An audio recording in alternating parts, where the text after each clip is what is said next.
Ay ata, bax mən sənə deyirəm də, mənə maşın zat lazımdır, mənə pul lazımdır, qutardı getdi.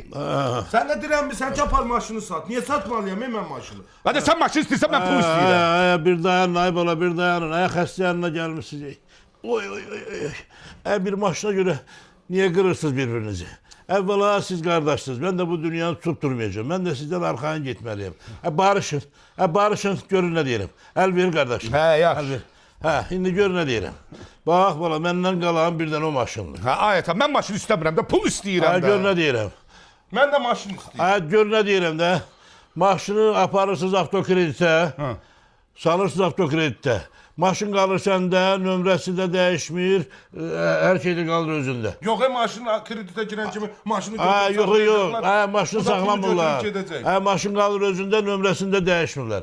Sen de pul götürərsən, yavaş da o pulu ödəyərsən. Ahırı sen puldan istifadə edərsən, maşında kalar sende. Yəni onda aparırıq maşını 20 sağlıq avtokreditə. Maşın qalacaq məndə. Pulu da mən götürəcəm də. Vəssalam, mən sərf eləyir. Götürəndən bir ay sonra da yavaş ödəyərsiniz. Aylıq ödəyəsənmi? Hadi ödəyərəm də. Senin de işin düzelir, senin de. Divəssalam. Oldu. Kardeşsiz bana. Gedin mehriban olun. Gəl gedək, Durmayın salaq birbirinizi. kreditə mən pulu götürüm, oldu ata. Gedin.